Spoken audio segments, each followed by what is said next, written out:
So I wanted to do a very quick video for you guys. So one quick video that I'll do for you guys today is about pleural effusions. We come across them quite often in clinical practice, and it's very important for you to know their implication, how to investigate them, and how to detect them when patients actually come in with pleural effusions, because you need to have that information to save your patients. Grab your piece of paper and let's go.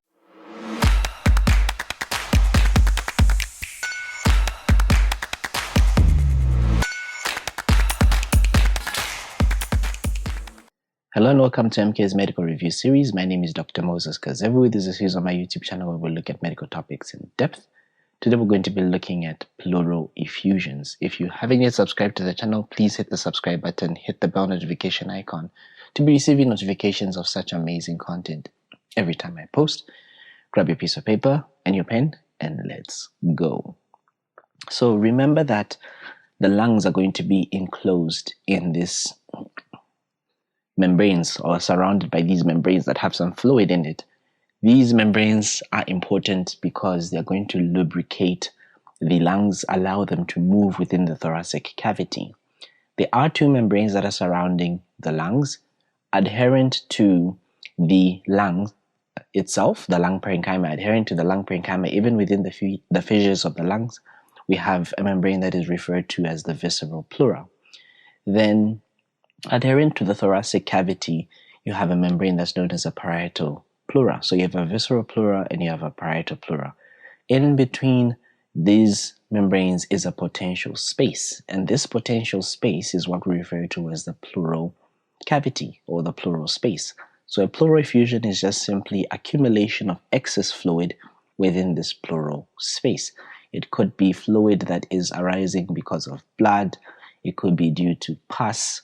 Any type of fluid that is accumulating inside the pleural space, you refer to that as a pleural effusion. Remember that in between these two layers, you're going to be having predominantly roughly around 10 to 20 mils of fluid that is going to be found. And it helps with, like I said, lubricating these movements that are happening during respiration. Where is this fluid coming from? So it's coming from the pleural capillaries rather. It's coming from the interstitial spaces of the lungs. It's coming from the intrathoracic lymphatics as well as the blood vessels. Remember that if you have a disruption in the thoracic duct or maybe injury due to a blood vessel, you may get accumulation of this pleural fluid. Some of it also is in the peritoneal cavity, so it requires that there's a free fluid that is actually in the abdomen, and there's the openings in the diaphragm where these spaces can actually communicate to some extent. Now remember that there is a balance between the hydrostatic pressure and the oncotic pressure that is going to be governing the movement of fluid into the pleural space. I will explain this very, very shortly on a whiteboard, rather blackboard. Then you have pleural fluid that is going to be absorbed. Normally the absorption is going to be happening via the lymphatics. So if the lymphatics are also blocked, this fluid can accumulate in the pleural space. So remember that you have predominantly two types of pleural effusions based on the laboratory analysis. You can have what is known as a transudate. You can have what is known as an exudate. I'll explain this very, very shortly. Then remember that this effusion is going to result from many different things. It could result from, for example, excessive production of the pleural fluid, or less commonly, it can be resulting as a result of reduction in the clearance of the pleural fluid. So, for example, if you have a lymphatic obstruction, that may be due to a cancer or maybe even due to TB. Just before I go into the explanation of how this fluid accumulates, I just want us to talk a little bit about pleurisy. Remember, this is just simply pain that is arising because of any disease that is going to be affecting the pleura. So there may be irritation of the nerve endings that are in the pleura.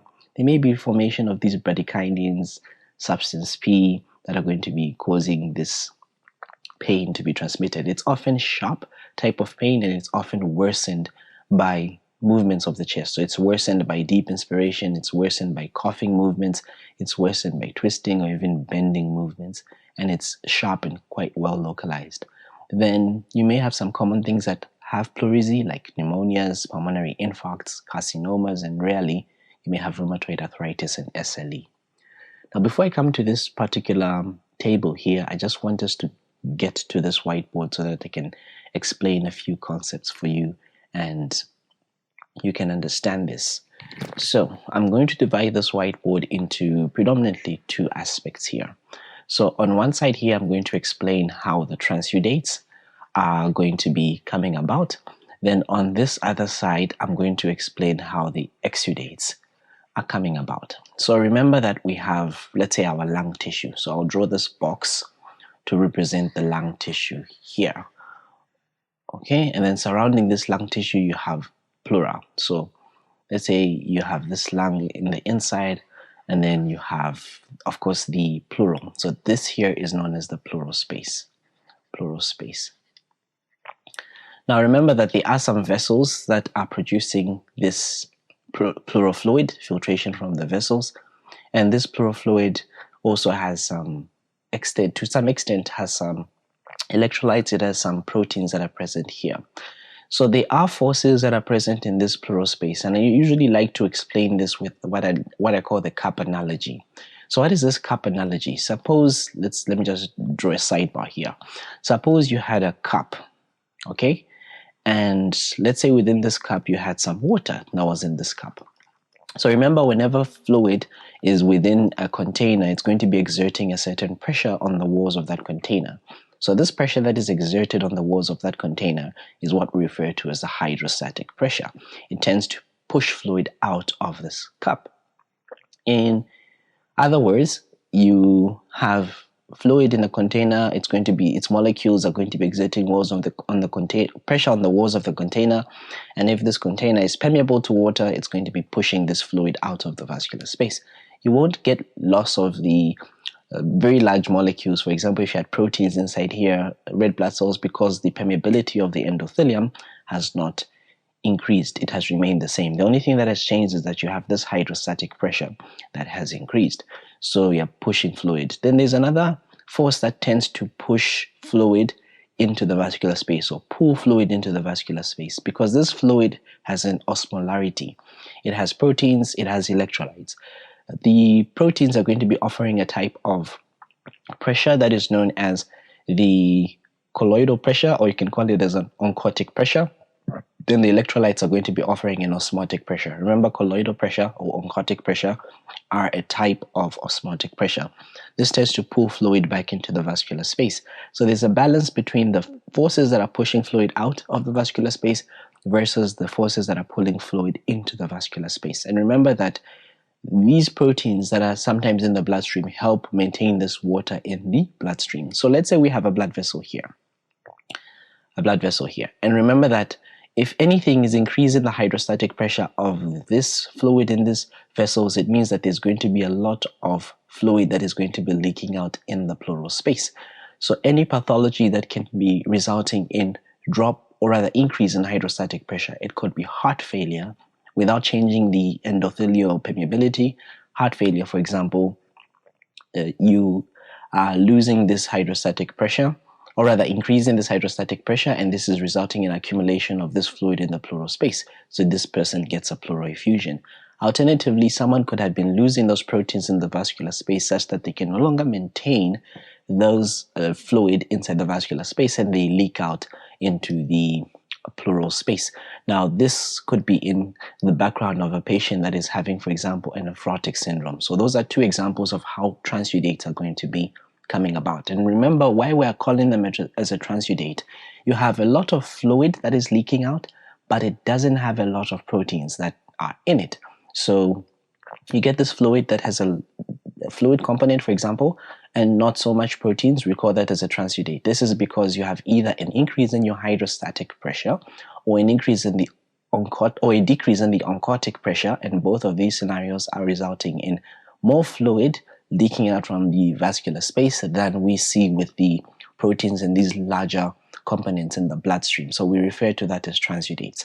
So conditions like nephrotic syndrome, conditions like congestive heart failure are going to be giving you transudates.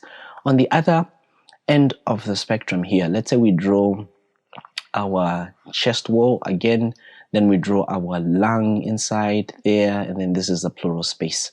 This is the pleural space. Now, whenever someone has an inflammatory process or some injury to the blood vessels, remember that the blood vessels has spaces in between them that are known as interendothelial gaps. Now, these interendothelial gaps could sometimes be affected by inflammation where the permeability of these vessels has increased. So it means that not only are you going to be leaking out proteins inside here, you're also going to be leaking out fluid. So this fluid that has leaked out inside the pleural space is going to be rich in proteins.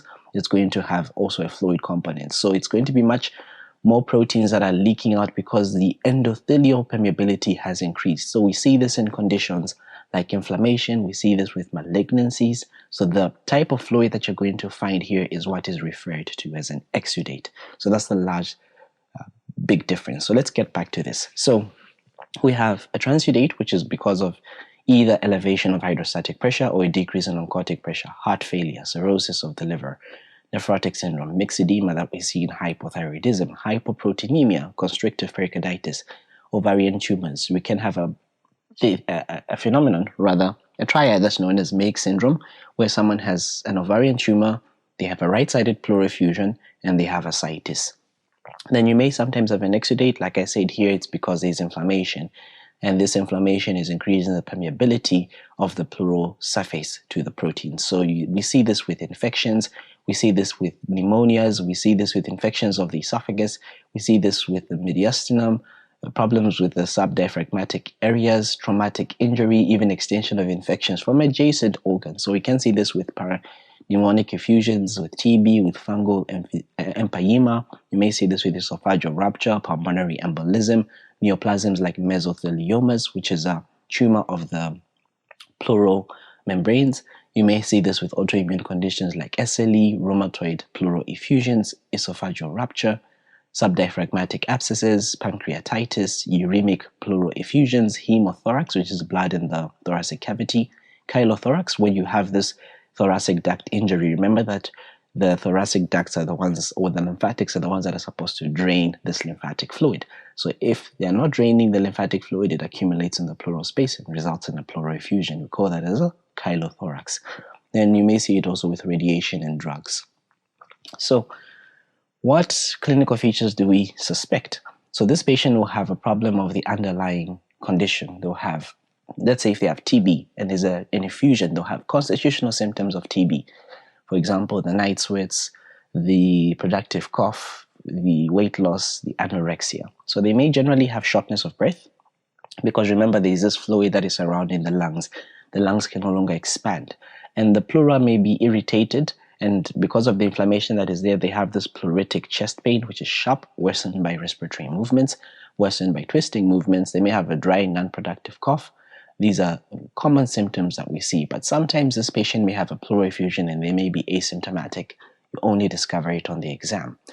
So when you do a physical examination, what are you going to see? Remember, there is fluid that is filling up within this lung. So it's increasing the volume of that side.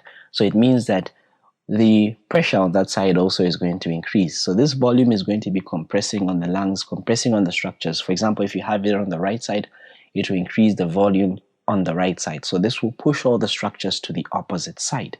So it means that the trachea is going to be deviated to the opposite side if they have a very large effusion. And then, of course, you may even see this on the x-ray. When you examine this patient and you look at this patient, there's a lot of fluid that is surrounding the lungs. That side can no longer expand. So there's decrease in, or there is an asymmetrical chest or a decrease in chest motion on the affected side. When you examine the affected side, there's going to be a decrease or absent tactile fremitus. There's going to be a stony downness to percussion because there's this fluid that is surrounding the lungs. There are decreased or absent breath sounds, again, because of the fluid surrounding the lungs. There is reduced or even absent vocal fremitus. So at the superior border of the fluid, you may sometimes even hear some bronchial breath sounds. These are usually because there's increase in conduction of the sound through a partially collapsed lung. Sometimes you may hear a pleural rub. It kind of sounds like two balloons rubbing against each other. And like I said, you're going to see these features of the underlying disease. You may have raised JVP in terms of heart failure, finger clubbing that may suggest lung cancer. You may also see other things. But remember that Clinically, we're going to be detecting an effusion when you have more than 500 mils in the pleural space, no matter how sensitive your hands are. If you have more than 500 mils, you're going to pick it up clinically. So what are we going to do on the X-ray? Or rather, what investigations are we going to do? An X-ray is very important because you're going to see this effusion on the X-ray. Remember, when you put water in a cup, it's going to be, the water is going to be tracking up on the sides of the cup, forming what is known as a meniscus. You're going to be able to see this meniscus on the X-ray. You're going to see this whitish area where it's going to be blocking the costophrenic angle. So you see this homogeneous opacity with a meniscus sign, what I told you, like the fluid tracking up on the edges. I'll show you a picture very shortly in the next slide. You may see obliteration of the costophrenic angle. So let me show you what these things look like. So as you can see here, you can see this angle here is known as the costophrenic angle. We can't see it over here. We can see it over here. We can't see it over here. So this person here has this homogeneous opacity. As you can see, there's loss of the hemidiaphragm on the left side. There is loss of the costophrenic angle on the left side. And of course, you can see that this fluid looks like as if it's tracking up the walls of this chest. So this here is known as a meniscus sign. So this is a very small effusion. Similar thing is happening here, but it's much more bigger. So here we have this larger effusion. You can see that there's this meniscus sign. There's a homogeneous opacity affecting the right side. And of course, there's blunting of the costophrenic angle on the right side of this X-ray. So remember that the large pleural effusions may sometimes even completely cause the hemithorax to become white, and the mediastinum will even shift to the opposite side. It's going to be different from a collapse, because remember, with the collapse, the mediastinum tends to shift to the side of the pathology. For a hemothorax, because you have this fluid, this volume increasing on this side, it tends to push the structures to the opposite side. You may sometimes get some air fluid levels that may indicate a bronchopleural fistula and pneumothorax, a rupture of the esophagus into the pleural space, or even a gas-forming organism. Remember, you need about 200 mils of fluid to be present on the lateral costophrenic, for you to actually view it on the lateral X-ray and for it to be blunted, the lateral costophrenic angle to be blunted. Remember, ultrasound is a much more sensitive thing to pick up very small effusions as compared to the chest X-ray. So this is the best way to actually even identify, to localize if there's a loculated effusion. These are very difficult to evacuate, and you may sometimes get some adhesions that are forming between the two pleural membranes, between the viscera and the parietal pleura, and this fluid now is encapsulated into these pockets. And this is seen with inflammation and different conditions. We can actually pick this up very quickly on the ultrasound. Other investigations that we can do, we can perform a pleural thoracocentesis. So we want to aspirate this fluid. So remember that this should be done to confirm the fluid and to determine the characteristics like the color and the consistency. If it's clear yellow color, this is serous. If it's bloody or blood tinged, it may be sanguinous, or it can be serosanguinous. If it's serosanguinous or sanguinous, this is usually a big problem. Then should suspect maybe there's a pulmonary infarction, maybe there's a pleural carcinoma. If it's translucent, opaque, or thick, it may be pus. So this needs an ICD to be removed. You want to take this fluid for microscopy, culture sensitivity, do a gram stain and culture if possible. You want to take it for cytology, where you're going to be looking at the total cells that are present there and even the differential cell count. I'll give you a table that distinguishes some of the common conditions of pleural effusions at the end of this lecture. And of course, if you see a lot of polymorph leukocytes, this may suggest maybe an underlying pneumonia, and this may be pointing towards a parapneumonic effusion. Then if you see things like mature lymphocytes, a few mesothelial cells, this is usually suggestive of TB in our setup here. One way in which you can now determine whether this fluid is an exudate, which is arising because of an inflammatory or malignant process, or a transudate, which is arising because of either changes in the hydrostatic pressure or changes in the osmotic pressure, is doing a criteria or doing something that's known as a Light's criteria. So this Light's criteria uses the following parameters. So we're going to compare the proteins in the pleura divided by the proteins in the serum. So if the ratio is equal to or less than 0.5, it's a transudate, because remember that transudates don't have a lot of proteins. So the serum is obviously going to have more proteins than the pleura. So the ratio is less than 0.5. Lactate dehydrogenase, which is a protein, the concentration between the pleura and the serum is less than or equal to 0.6. And then, of course, the pleural LDH is less than 2/3 of the upper limit of the serum LDH. So if they fall under these parameters, we say that they have a transudate, and they're going to be caused by things like hypoalbuminemia, which could be due to cirrhosis, nephrotic syndrome, congestive heart failure, constrictive pericarditis, mixed edema, and ovarian tumors. I've already talked about Meigs syndrome. Now, if this pleural fluid has a lot of proteins, it has a ratio that's greater than 0.5 pleural to serum proteins, and an LDH that is greater than 0.6, or an LDH that is greater than 2/3 of the upper limit of the serum LDH, we call this as an exudate. This would be in the background of inflammatory processes. It should be in the background of malignancies. Those are the ones that you should be worried about. But remember that in some resource limited areas, you may not be able to actually do LDH. So if LDH is not available, you can actually check the total proteins inside the infusion. If the total proteins are greater than 30 grams per liter, this is indicative of an exudate. If they're less than 30 grams per liter, it's indicative of a transudate. This table, very important for you to know. And remember that this is going to help you distinguish between a transudate and an exudate. One important thing I forgot to mention is that on the X-ray, it's not possible for you to tell whether this is a transudate or an exudate. It's not possible for you to tell the type of fluid that this person has in their lungs. Of course, you have to put everything together: the history of the patient, the physical examination findings, the laboratory findings, and actually analysis of the fluid itself. Other investigations are going to include a full blood count for infections, total serum proteins, serum lactate dehydrogenase, liver function test, as well as urea, creatinine, and electrolytes. Here's the high yield table I was telling you about. So let's go through each of them.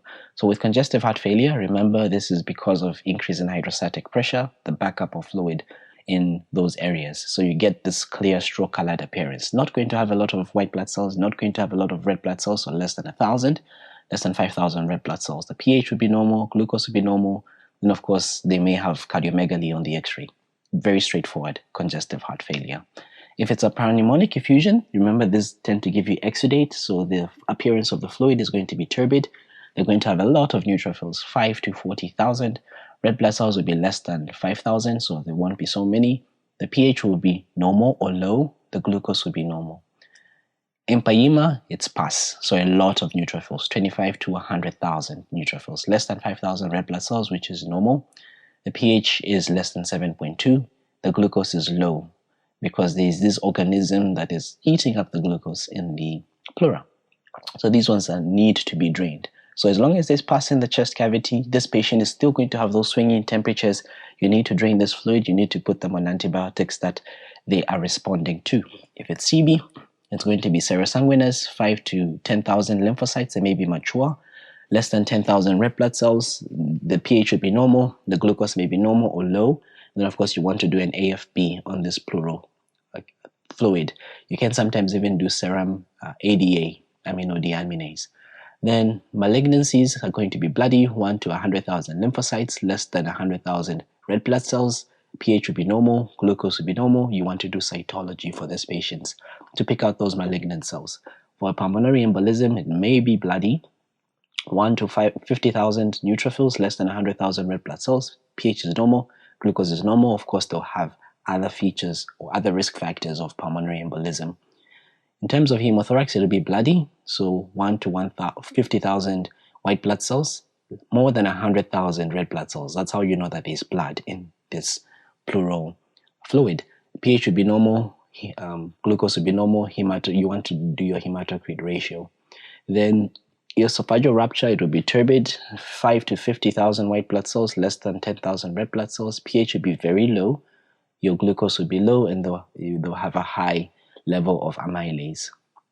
So how do we manage this patient? So we want to do a therapeutic thoracocentesis to remove this fluid. If it's quite massive, remember you want to put in ICD. There are some indications for patients that may need ICDs, those patients that have pus in them, those patients that have massive pleural effusions, those patients that have recurrent pleural effusions. Those are some of the indications of placing an ICD. And remember, when you're draining this fluid, you don't want to exceed between 1.2 to 1.5. Your absolute maximum is 1.5. You don't want to drain more than 1,500 mils of fluid at a time, because this is going to cause re-expansion pulmonary edema. I will talk about it in the next slide. So you want to address your underlying cause. So if it's a TB, you want to give them your anti-TB drugs. If it's a pneumonic effusion, you want to give them your antibacterials. If it's an empyema, like I said, you want to give them high dose of parenteral antibiotics, and you want to drain that with a chest tube, an ICD. So sometimes they may have this malignant pleural effusion which keeps reaccumulating and causing them to be symptomatic. So sometimes you may drain the pleural cavity to dryness, and then you can actually institute a sclerosing agent that is going to damage these cells that are making the pleural fluid. So you can inject tetracycline, you can inject talc. This procedure is known as a pleurodesis. And then remember that the effusions should be drained slowly, because if you get this rapid shift of the fluid, then you get this rapid draining, then rapid shifts of the mediastinum can actually cause this patient to be in severe pain. It can cause patients to develop shock. So this here is going to produce only temporal relief. You have to address the underlying cause. So in terms of re-expansion pulmonary edema, so remember you had this fluid that was around the lungs, and this lungs had collapsed. So this phenomenon is actually a complication of rapidly draining out this fluid. So what actually happens is not really well understood, but we assume that it's due to some inflammatory processes. We assume that it's due to the injury to the alveolar capillary membranes when you re-expand the lungs. So there are some things that have been suggested. One is that there is some endothelial damage. So remember that as these lungs have been collapsed for a very long time, there has been some endothelial damage to the blood vessels, that the small vessels of the lungs, and this is going to be disrupting this normal barrier, and fluid can actually leak out from the circulation into the alveolar space, resulting in the edema. In addition to this, there is an inflammatory response. Remember that these blood vessels were collapsed, the lungs was collapsed. So once you reperfuse these areas may have already died, and they are now generating these inflammatory mediators, and this inflammatory cascade is set into motion. So this results in release of these inflammatory mediators, and there's increase in permeability, there's increase in this alveolar fluid that is leaking out. Moreover, also you have these hydrostatic forces that are coming into play. So when you rapidly re-expand the lungs, then this is going to lead to elevation of the hydrostatic pressure within the pulmonary capillaries, because now blood is flowing through them, and this can actually even overwhelm the lymphatic system and the ability to drain this fluid out. So all these things are compounding together to result in what is referred to as re-expansion pulmonary edema, which is why we want to slowly drain out the fluid, and at a single time do not exceed 1,500 mils. I really hope you enjoyed this lecture on pleural effusion. If you did, consider subscribing to the channel, hit the bell notification icon so you never miss on such amazing content every time I post. To Zambia and beyond, my name is Dr. Moses Kazevu. Until next time, bye-bye.